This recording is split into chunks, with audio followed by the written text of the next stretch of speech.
Shalom saudara-saudari semua, bertemu kembali di dalam acara persekutuan dewasa muda kita hari ini. Sebelum kita memulai ibadah hari ini, mari terlebih dahulu kita tutup mata, kita akan berdoa terlebih dahulu. Tuhan, terima kasih untuk kasih setiamu, terima kasih karena Engkau sungguh baik di dalam hidup kami. Engkau sudah menjaga kami, Engkau selalu memenuhi semua kebutuhan kami. Saat ini Tuhan, kami masih bisa mengikuti ibadah persekutuan dewasa muda ini dengan tubuh yang sehat. Itu semua adalah anugerah yang begitu luar biasa dari Engkau. Siapkan hati kami ya Tuhan, dan biarlah puji-pujian kami juga boleh menyenangkan hati-Mu. Hanya di dalam nama Tuhan Yesus kami berdoa dan berserah. Amin. Bapa, Engkau mengenalku lebih dari siapapun. Engkau tahu ceritaku dan semua isi hatiku. Mari kita angkat pujian sampai akhir hidupku.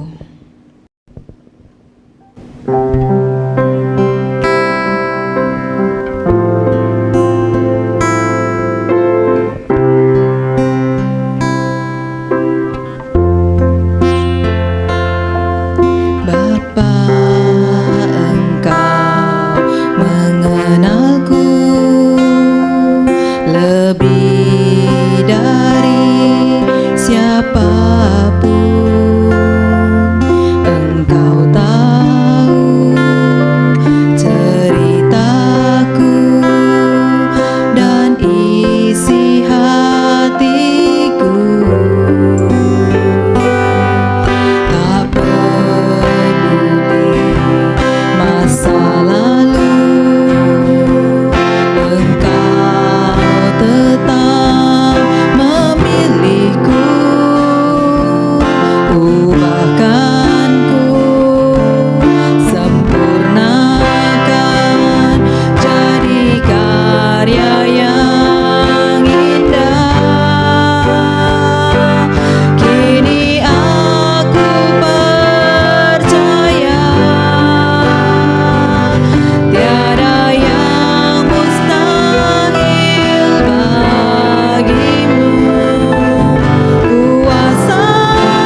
Aku tahu, walaupun hidupku tidak luput dari pencobaan, tapi aku memiliki Engkau Bapa yang selalu mengasihiku, yang selalu mengajariku bagaimana cara mengatasi setiap pencobaan. Mari kita angkat pujian Bapa yang mengasihiku.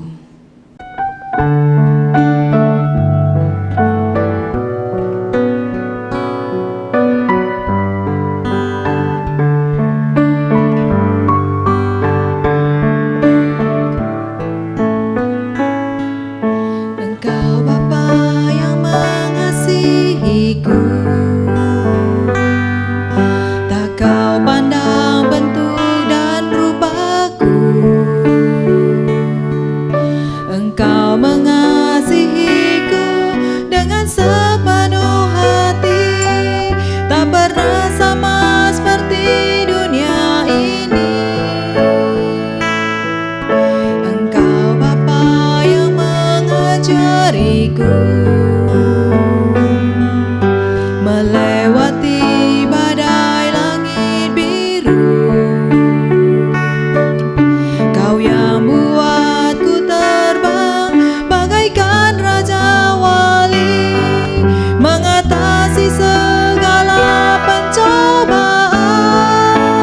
Kau Bapa-Ku yang baik, mengerti bahasa tetesan air mata, tak kau biarkan ku berjalan sendirian, sebab kau Bapa-Ku yang baik. Kau Bapa-Ku yang baik, mengerti bahasa tetesan air mata, tak kau biarkan ku berjalan sendirian, sebab kau Bapa-Ku yang baik. Engkau sungguh baik.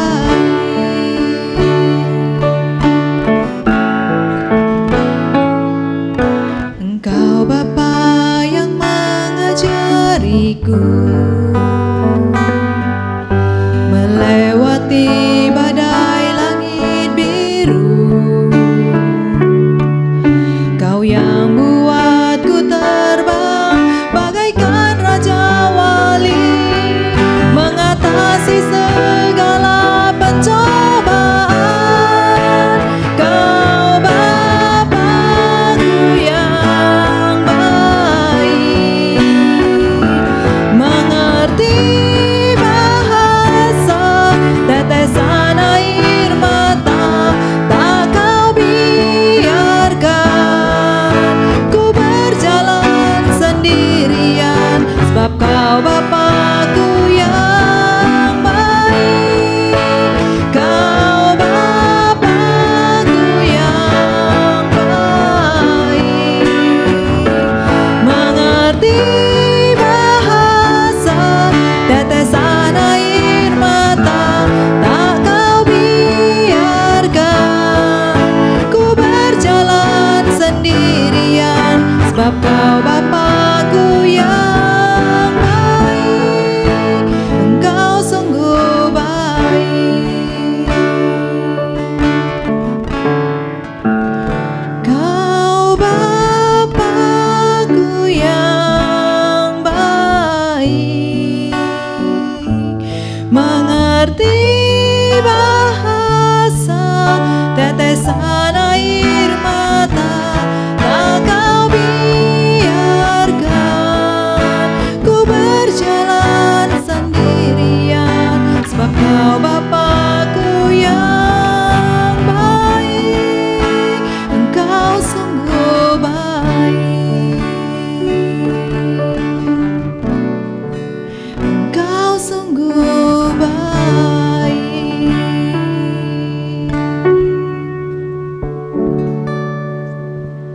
Saat ini mari kita dengarkan firman Tuhan yang akan disampaikan oleh Pendeta Nyoman.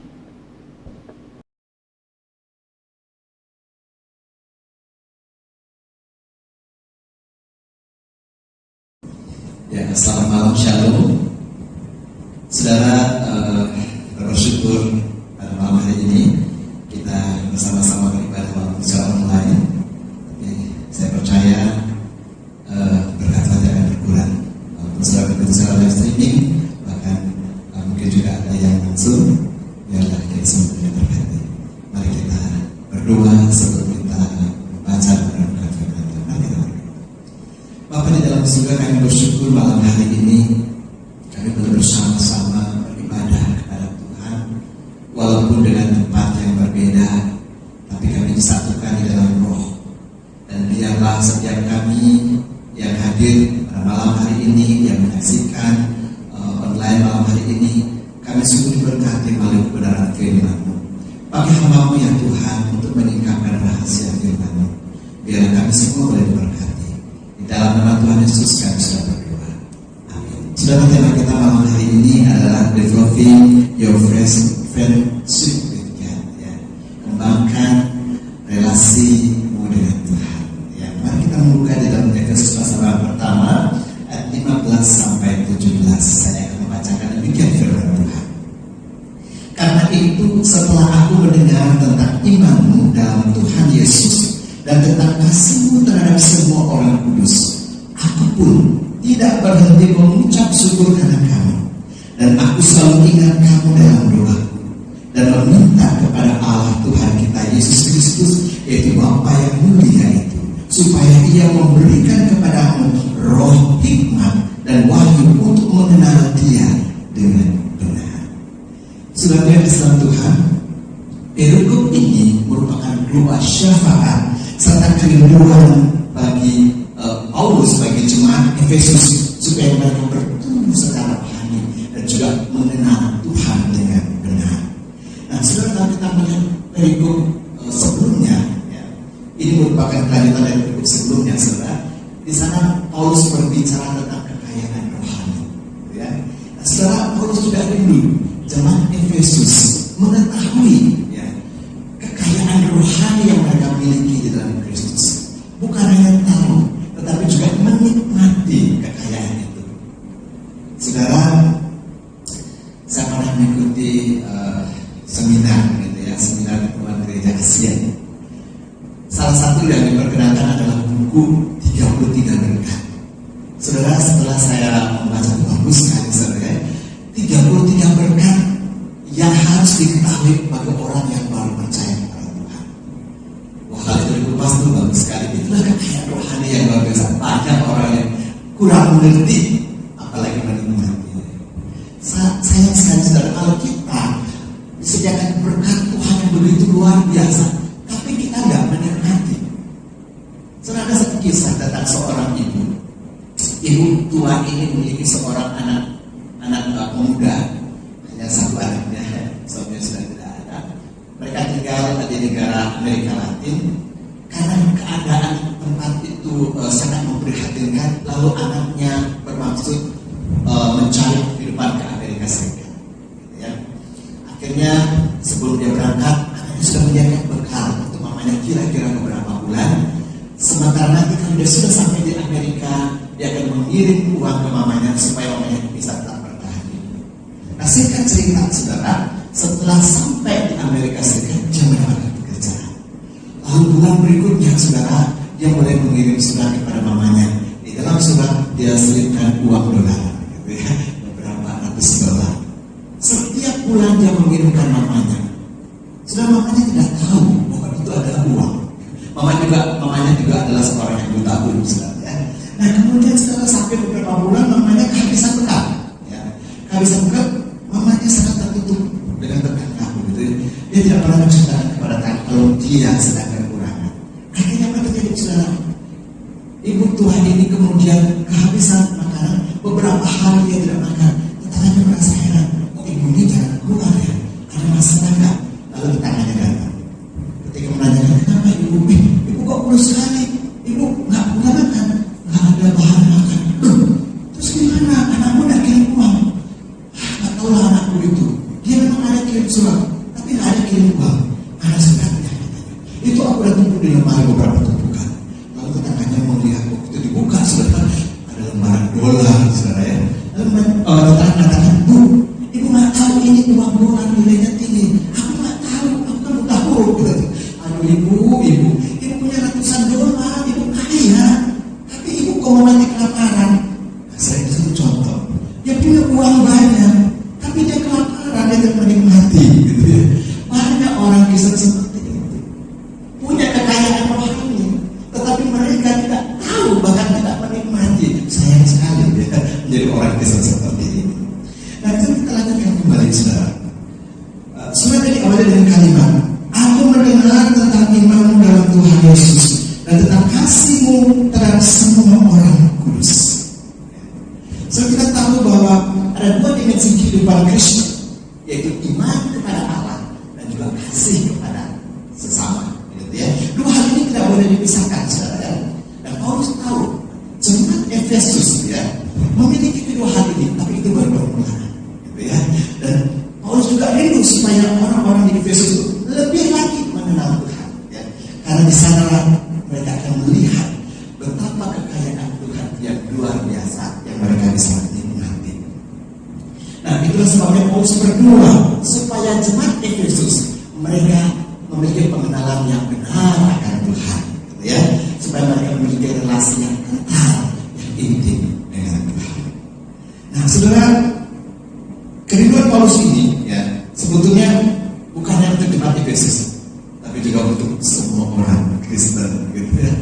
Ini juga kerinduan Tuhan untuk semua orang di seluruh dunia, ya, di sepanjang abad, ya, bukan hanya untuk jemaat Efesus, termasuk kita saat ini. Tuhan rindu supaya kita semua juga mengenal kekayaan rohani dan juga menikmatinya. Nah, saudara, seorang yang bernama Johnson, ya, saudara, seorang yang menulis buku, saudara ya, dia pernah mengatakan begini, aku tidak khawatir mengenai pertambahan jumlah orang Kristen di dunia ini. Terbukti dari banyaknya jumlah gereja yang bertumbuh di berbagai tempat. Tapi yang aku khawatirkan adalah mereka tidak memiliki kedalaman. Artinya apa, saudara? Banyak orang Kristen di dunia ini, bahkan jumlahnya terus bertambah, tapi banyak di antara mereka yang tidak memiliki kedalaman. Artinya apa? Tidak memiliki relasi yang intim dengan Tuhan. Nah, sebenarnya pengenalan akan Allah itu merupakan sebuah hal yang sangat penting, ya. Dan Tuhan menghendaki setiap orang Kristen itu melakukannya, ya, memiliki hubungan ini. Nah, saudara, jangan berpikir, saudara, bahwa orang yang mengetahui banyak tentang Alkitab itu relasi dengan Tuhan itu pasti bagus. Nah, saudara, tidak menjamin seorang mengetahui banyak tentang Alkitab relasi itu bagus dengan Tuhan. Belum tentu, saudara, ya, belum tentu. Jadi dan juga, saudara, kalau sekalipun saudara berpikir untuk baik, kalau tidak memiliki relasi dengan Tuhan, maka saudara tidak akan mengenal Tuhan. Ya.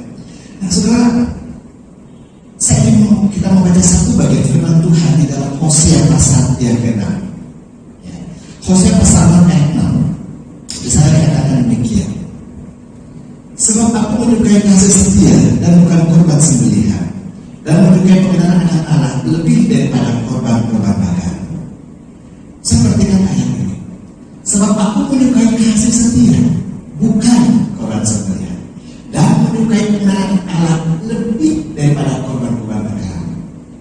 Ada dua hal yang Allah sukai di sini, yaitu apa, saudara? Yang pertama adalah mengasihi Dia, mengasihi dan setia kepada Dia. Mengasihi Dia artinya apa, saudara? Ini berkaitan dengan ketaatan. Yesus pernah berkata, kalau kamu mengasihi aku, kamu akan menuruti segala perintah. Artinya apa, saudara? Ketaatan kita akan perintah Tuhan, akan firman Tuhan, itu yang Allah sukai. Lebih dari korban sembelihan, lebih dari persembahan kita kepada Tuhan, gitu ya. Nah, saudara, yang kedua yang Allah sukai adalah yaitu mengenal Allah melebihi korban-korban bakaran. Pengenalan akan Allah melebihi dari korban bakaran. Saudara, ada orang berpikir, ya, pemberiannya, persembahannya kepada Tuhan itulah yang paling menyenangkan Tuhan. Salah, saudara. Ya, salah banget. Nah, saudara, dulu saya masih ingat ketika saya melayani di Medan, ada satu jemaat tidak kebaktian. Ketika saya telepon dia, kamu kok nggak kebaktian? Jawabannya apa? Contoh, berbuat ya. Persembahan saya masuk kan katanya. Iya masuk, tapi kamu nggak ada. Saya gitu. Yang Tuhan mau tuh kamu yang bukannya persembahanmu. Gitu. Nah, so, ada orang berpikir persembahannya itu lebih penting daripada dirinya dengan Tuhan. Gitu ya. Itu hal itu. Yang Allah mau adalah diri kita, ya. Relasi kita, ketaatan kita, dan pengenalan kita dengan Tuhan. Itu yang Allah inginkan. Ya. So jangan berpikir, pelayanan banyak itu mendengarkan Tuhan. Dan saudara, ya. Ada orang sibuk di gereja, bahkan setiap hari di gereja itu mendengarkan Tuhan. Mudah, saudara. Tapi apakah kau memiliki waktu khusus dengan Tuhan? Kalau saudara tidak memiliki waktu khusus dengan Tuhan, maka saudara mungkin melayani Tuhan, tapi saudara tidak mendengar suara Tuhan. Kalau tidak mendengar suara Tuhan, suara saya masih ikuti. Masih suara diri sendiri. Artinya apa? Belum tentu kita melayani Tuhan. Bisa jadi kita melayani diri kita sendiri. Karena itu suara yang Tuhan hendaki adalah pengenalan dengan Dia, relasi yang intim dengan Tuhan. Saudara masih ingat Matius pasal 7 ayat 21? Ya. Ada orang berkata, Tuhan, bukankah aku berkorban demi nama-Mu? Bukan aku mengususkan demi nama-Mu? Tapi apa jawab Tuhan? Aku tidak kenal. Orang ini melayani saudara, mau usaha tambahkan gitu. Tapi Tuhan, aku tidak kenal kamu. Dia tidak memiliki relasi dengan Tuhan. Bilang hati saudara, jangan pikir aku sibuk melayani berhari-hari di gereja, bahkan lebih sibuk dari hamba Tuhan. Itu pasti Tuhan, pasti kau kenal Tuhan belum tentu. Karena itu saudara, harus ada waktu kita, relasi kita dengan Tuhan, sehingga kita bisa mengenal Tuhan. Nah, saudara, hubungan pribadi dengan Tuhan itu sangat penting, ya. Karena dari situlah kita akan bisa mengenal Tuhan. Kalau saya balik kalimatnya, engkau tidak akan mengenal Tuhan dengan benar jika engkau tidak memiliki relasi dengan Tuhan. Saudara tidak akan mengenal Tuhan dengan benar kalau engkau tidak memiliki relasi dengan Tuhan, ya. Nah, saudara, relasi yang intim itu seperti apa? Ada satu pertanyaan. Intim itu seperti apa? Saudara, saya sangat diberkati dengan seminar. Saya pernah mengikuti seminarnya Dr. Adi Wijaya. Saya yakin sini pasti pernah mengikuti ya. Seminar XBD. Ya. Saudara, saya mendapatkan berkat luar biasa ketika Dr. Adi menjelaskan tentang keintiman dengan Tuhan seperti apa. Tapi sebelumnya, kenapa sih Tuhan pakai hubungan suami istri sebagai contoh hubungan kita dengan Tuhan, bukan khusus dengan gerejanya? Karena hubungan suami istri itu adalah hubungan yang eksklusif dan kudus. Artinya apa? Gak boleh ada orang ketiga, gak boleh ada penghalang di antara suami dan istri itu. Hanya suami dan istri, gak boleh ada yang lain. Dan itu kudus. Sehingga Tuhan membenci yang namanya perzinahan. Tuhan benci yang namanya perselingkuhan ataupun perceraian. Ya. Tuhan pakai itu sebagai gambaran tentang hubungan Kristus dengan jemaat dan gerejanya. Tuhan juga berkata bagus adalah mempelai pria. Gereja adalah mempelai wanita, suami istri. Dan bagaimana dengan keintiman? Nah, yang menjelaskan begini saudara. Di dalam hubungan suami istri, ya, ada yang namanya hubungan intim dalam arti hubungan seksual. Ya, karena kita semua sedang suami istri yang sedang berkeluarga. Nah, di dalam hubungan seksual ini saudara, ada yang namanya klimaks. Itu yang disebut dengan orgasme, ya. Sebab ini adalah sebuah hadiah yang akan diberikan kepada suami istri. Sesuatu yang suci, sesuatu yang kudus. Kita tahu bahwa dosa kemudian akhirnya menjadi berkat, ya. Tapi di hadapan Tuhan ini, hadiah ini adalah kudus, kita nikmati. Dan klimaks itulah yang membuat akhirnya istri ketagihan dengan suami, gitu ya. Dan akhirnya dia dikatakan birahi kepada suaminya. Dia mau terus dengan suaminya, boleh tidak ada yang lain, harus terus. Dan akhirnya dikatakan istri birahi suami yang menguasai istri. Nah, sebetulnya ini Tuhan jaga dengan hubungan ini. Nah, sudah tentu dengan Tuhan kita tidak berbicara tentang fisiknya, tapi dengan secara roh. Dan ketika kita dekat dengan Tuhan, kita masuk di dalam hadirat Tuhan, kita menikmati yang namanya hadirat Tuhan. Di situ kita merasakan sukacita yang luar biasa yang tak pernah diberikan pada dunia ini. Ketika kita ada dalam hadirat Tuhan, itu yang membuat akhirnya kita ketagihan. Kita mau terus di hadapan Tuhan, terus dalam hadirat Tuhan. Makanya makanya pemasuk mengatakan lebih baik setelah di pelanggaran Tuhan, rumah Tuhan daripada di tempat seribu hari tempat lain. Gitu. Pemasuk juga mengatakan apa? Tidak ada lagi bumi ini yang lain bumi ini. Hanya engkau sekalipun tubuhku dan dagingku habis lenyap, engkau lah Allah selama-lamanya. Artinya apa saudara? Dia sudah menikmati Tuhan. Makanya ada buku yang berburu Tuhan. Memangnya Tuhan itu binatang yang berburu gitu ya. Saya melihat itu saudara, orang yang haus, orang yang rindu dengan Tuhan. Kenapa? Karena orang ini tahu bagaimana indahnya, nikmatnya. Makanya saudara, Tuhan ingin kita bukannya menerima anugerahnya, keselamatan dia, tapi kita menikmati dia, menikmati hadiratnya. Inilah yang dikatakan keintiman dengan Tuhan. Itu yang membuat orang selalu rindu datang kepada Tuhan, selalu rindu datang menyembah kepada Tuhan. Seperti seorang istri dalam suaminya. Nah, sudah ketika menjadi oh ya betul ya. Nah, sudah banyak orang Kristen nggak sampai ke situ sebenarnya, nggak sampai ke situ ya. Hanya permukaan saja. Ya berdoa saja, memuji Tuhan ya biasa-biasa saja, nggak sampai inti dengan Tuhan. Dia nggak ngerti bagaimana indahnya di dalam hadirat Tuhan. Itulah sebabnya mereka tak pernah ketagihan dengan Tuhan. Seberapa orang yang seperti ini ya, bahaya sekali ya. Hanya permukaan saja, satu saat mungkin dia bisa jauh dari Tuhan dan sebagainya. Tapi orang yang sudah merasakan hadirat Tuhan, sudah menikmati Tuhan, dia tahu dekat ini dengan Tuhan, dia mengenal Tuhan, maka dia akan selalu datang ke hadapan Tuhan, selalu merindukan hadirat Tuhan. Kenapa ada orang bisa berdoa berjam-jam dengan Tuhan? Ada seperti Biblia kata 10 jam, itu luar biasa sebenarnya. Ada orang berjam-jam di dalam ruang-ruang kenapa? Dia menikmati hadirat Tuhan. Nah, saudara, saya yakin kalau kita sudah sampai level seperti itu, saudara, Anda tidak sudah berdoa, kita akan terus berdoa. Ya. Kita lanjutkan lagi, saudara ya. Ya, saudara, bagaimana? Apa langkah yang kita harus tempuh untuk membangun keintiman dengan Tuhan? Mari kita lihat ya. Ya. Apa langkah yang kita harus tempuh? Yang pertama, saudara, ya. Mari kita belajar hidup takut akan Tuhan. Ya. Firman Tuhan katakan dalam Ibrani 12:14 ya. Tanpa kekudusan tidak seorang pun dapat melihat Tuhan. Artinya apa, saudara? Dosa itu menghalang kita untuk melihat Tuhan. Dosa itu menghalangi mata rohani kita tidak melihat Tuhan. Makanya kenapa orang bisa curiga dengan Tuhan? Mengapa orang bisa saksi dengan kasih Tuhan? Karena mata rohani itu tertutup. Dia tidak melihat Tuhan bekerja di dalam semuanya itu. Apa yang terjadi dalam hidup, dia tidak menyaksikan menyalahkan Tuhan. Nah, saudara, tanpa kekudusan, tidak seorang pun melihat Tuhan. Karena saudara, penting sekali kita menjaga kekudusan supaya mata rohani kita terbuka dan kita bisa melihat Tuhan.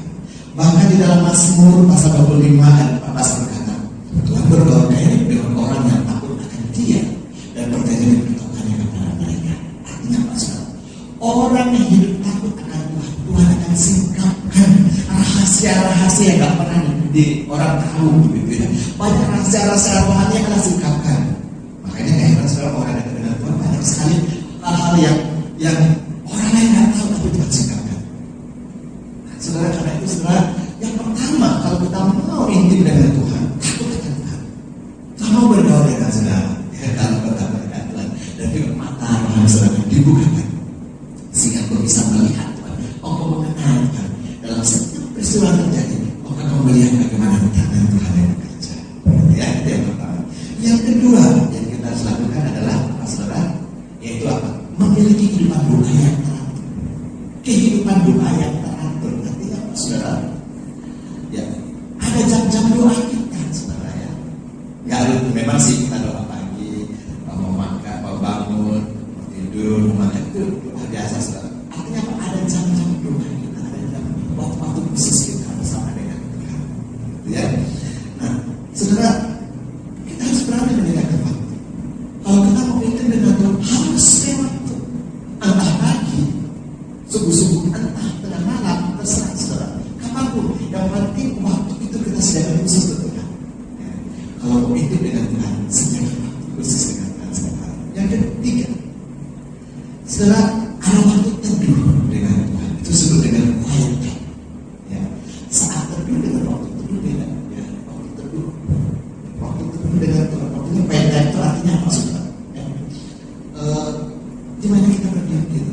doa beda dengan waktu teduh. Kalau doa kita yang akan bicara, tapi waktu teduh justru kita berdiam diri, Tuhan yang berbicara. Mungkin istilah lainnya mungkin seperti meditasi rohani, bisa dengan meditasi luar berbeda. Kalau meditasi agama lain, mereka mengosongkan pikiran, mengosongkan bahaya, sebenarnya bisa yang lain. Tapi di dalam Kristen kita menerangkan kita fokus kepada Tuhan, fokus kepada firman yang kita sudah baca, dan kita mau Tuhan berbicara apa dalam firman. Ya. Karena itu dalam saat teduh atau waktu teduh itu atau time itu, saudara, kita harus membaca firman Tuhan sebelum kita saat teduh, dan kita berdiam diri Tuhan membicara apa melalui firman Tuhan yang kita baca hari ini. Nah, saudara, kemudian yang keempat, adalah apa, saudara? Baca firman Tuhan setiap hari. Ya, saudara, sebelum waktu teduh kita baca firman Tuhan, kita sampai minggu, nah, pasal dan sebagainya. Lalu kita berdiam diri, kita minta Tuhan berbicara. Saudara, seringkali kesibukan kita, ya, begitu banyak hal yang kita lakukan itu membuat kita nggak mendengar suara Tuhan. Kenapa? Banyak hirup pikuk, saudara. Tapi mari kita belajar untuk berdiam diri. Itu namanya saat teduh atau quiet time. Ya. Kita berdiam diri. Ada waktu-waktu kita berdiam diri. Kita kembali menenangkan sehingga kita bisa mendengar suara Tuhan. Ya, tentu diminta pimpinan Roh Kudus. Karena Roh Kudus itu akan membuka mata rohani kita, pendengaran rohani kita, untuk kita bisa mendengar suara Tuhan. Apa sih yang Tuhan mau katakan kepada kita? Nah, saudaraku yang kasih dalam Tuhan, banyak orang Kristen yang buta rohani, tidak mau berdoa, tidak mau baca firman Tuhan, gitu ya, saudara ya. Dan apalagi malas untuk ke gereja, ya. Bagaimana mereka bisa mengenal Tuhan? Saudara, jujur ya, banyak orang Kristen tapi Kristennya KTP. Artinya apa? Kristen keturunan. Saudara, tidak jamin orang yang Kristen keturunan itu mengenal Tuhan. Saya mau cerita sedikit tentang John Wesley, tokoh Metodis. Saudara, dia seorang pendeta, bapaknya pendeta, dan dia pendeta. Tapi ternyata dia belum mengenal Tuhan. Nah, satu kali saudara dia melayani, ya, bahkan sampai ke Amerika, ke Georgia, sampai balik lagi, saudara, dia merasa gagal. Satu ketika temannya membawa dia dalam persetujuan doa di Jalan Aldersgate. Nah, saudara, dalam persetujuan doa itu kemudian dibacakan, ya, tafsiran kitab Roma yang ditulis oleh Martin Luther. Ketika itu dibacakan, sudah dikatakan, hatiku dihangatkan.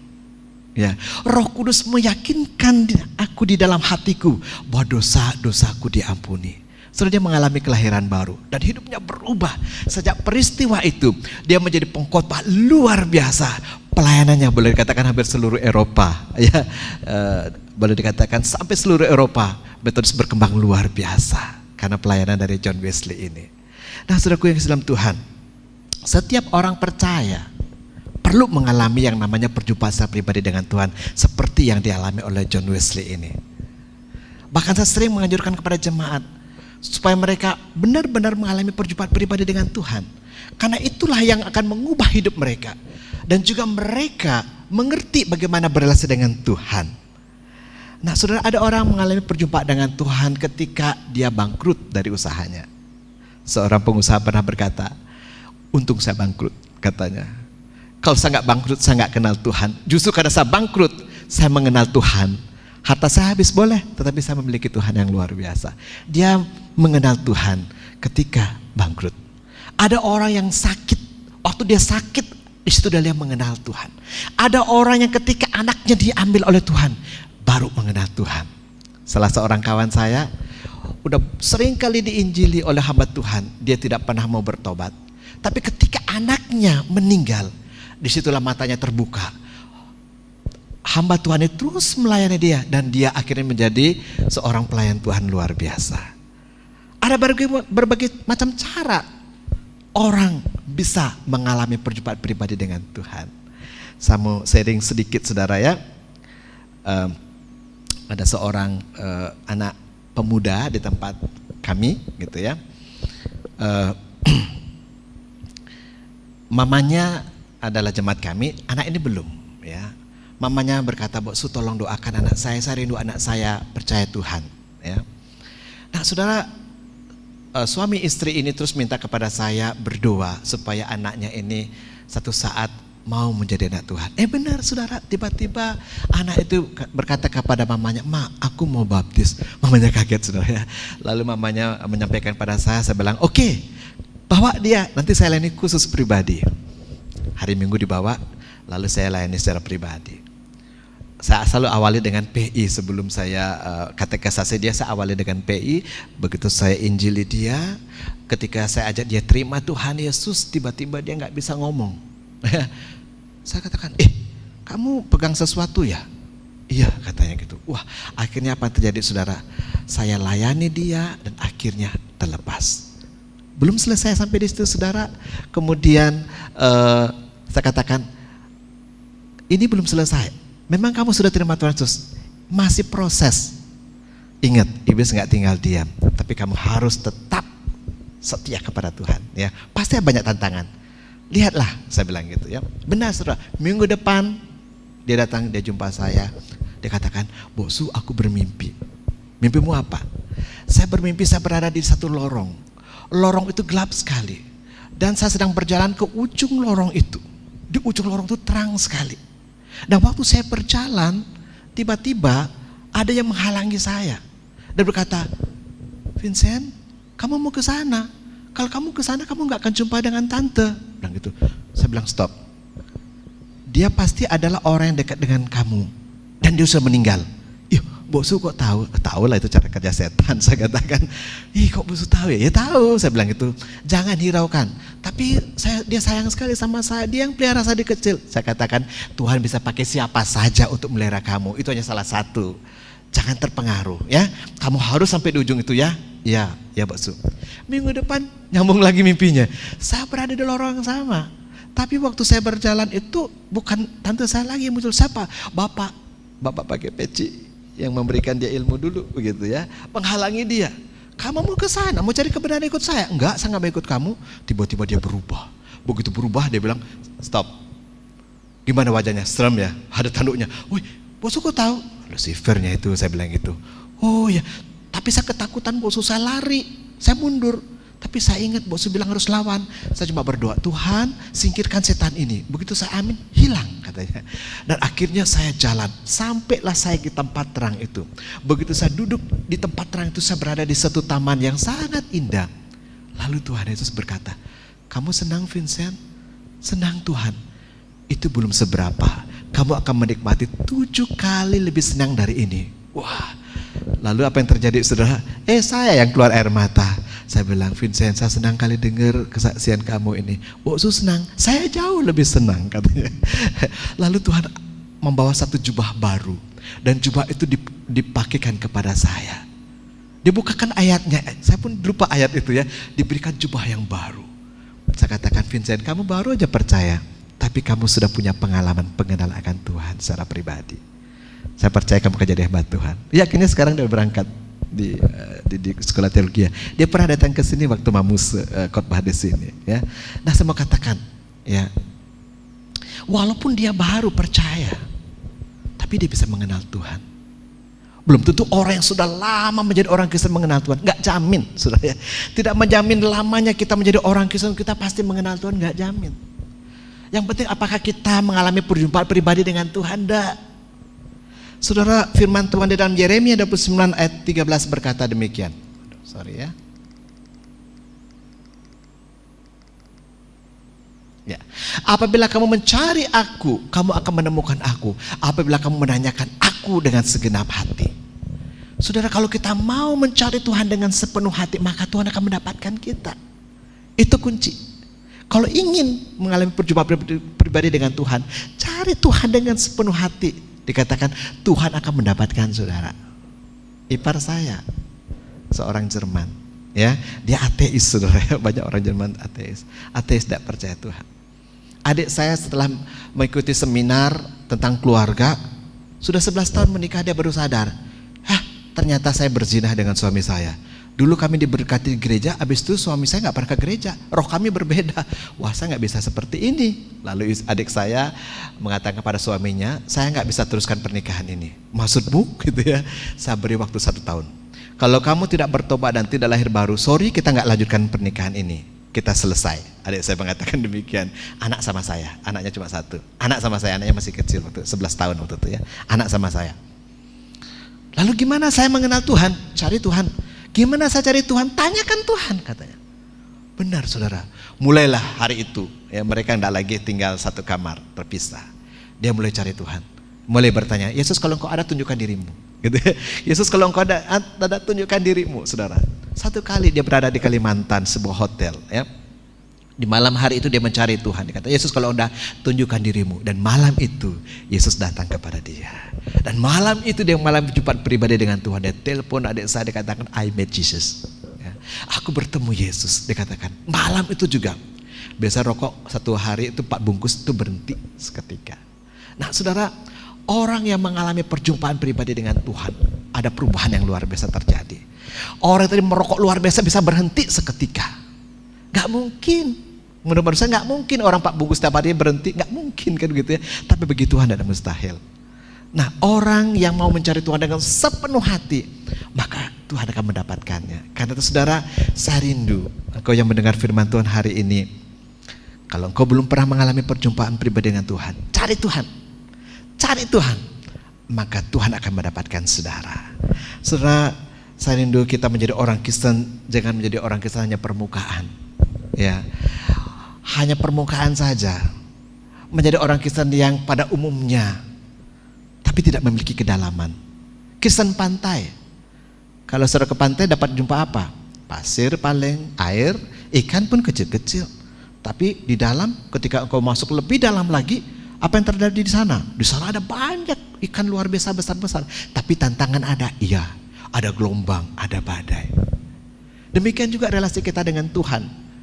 Kalau kita mau lebih dekat lagi dengan Tuhan, pasti banyak tantangan. Iya, karena iblis gak suka kita makin dekat dengan Tuhan. Dia berusaha dan menarik kita kembali dengan apa?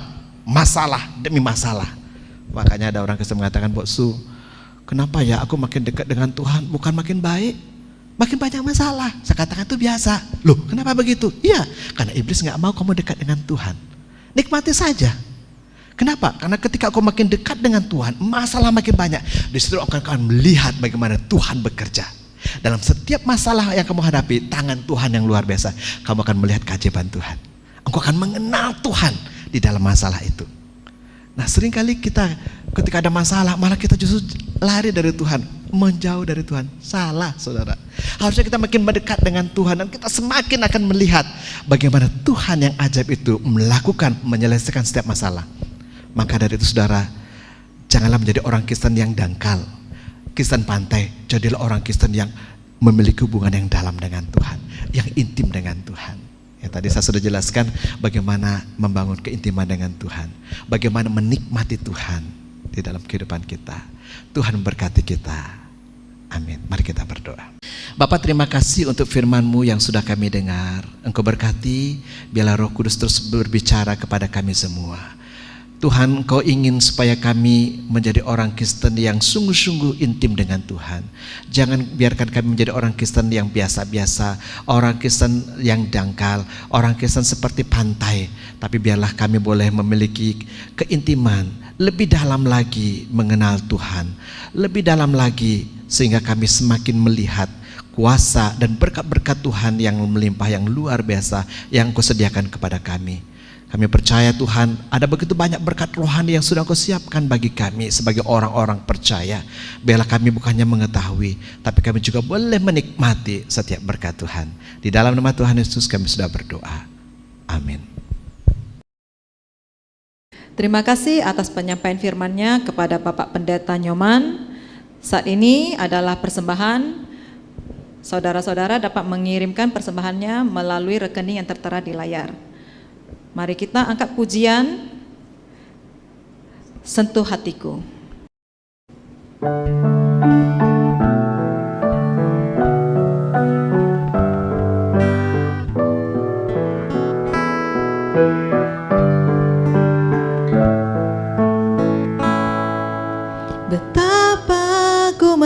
cintai. Segala yang telah terjadi, tak pernah sendiri. Jalani hidup ini selalu menyertai. Betapa ku menyadari di dalam hidupku ini Kau selalu memberi rancangan terbaik oleh karena kasih.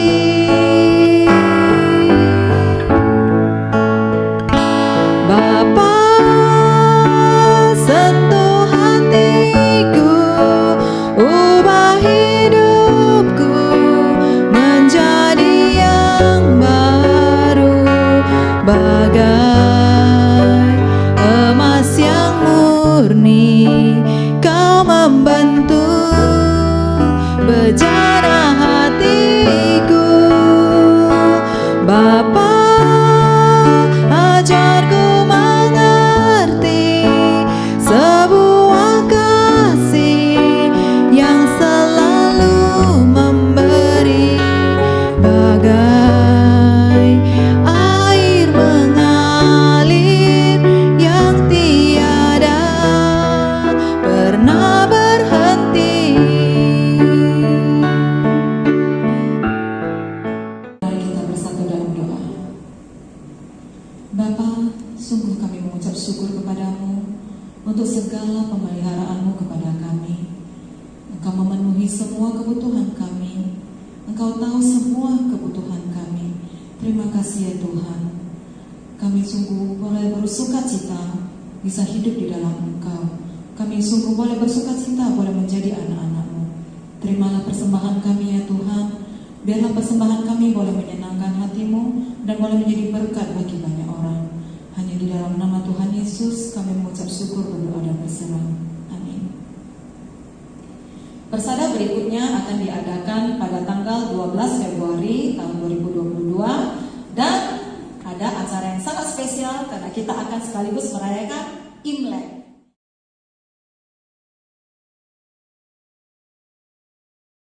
Saudara-saudara, mari kita menerima berkat Tuhan. Saudara, lakukanlah firman Tuhan yang kau dengar malam hari ini. Janganlah menjadi orang Kristen yang dangkal, menjadi orang Kristen pantai. Jadilah orang Kristen yang memiliki kedalaman, keintiman dengan Tuhan, supaya engkau lebih lagi mengenal Tuhan dan melihat Tuhan yang luar biasa itu dalam setiap perkara. Masalah, tantangan pasti ada.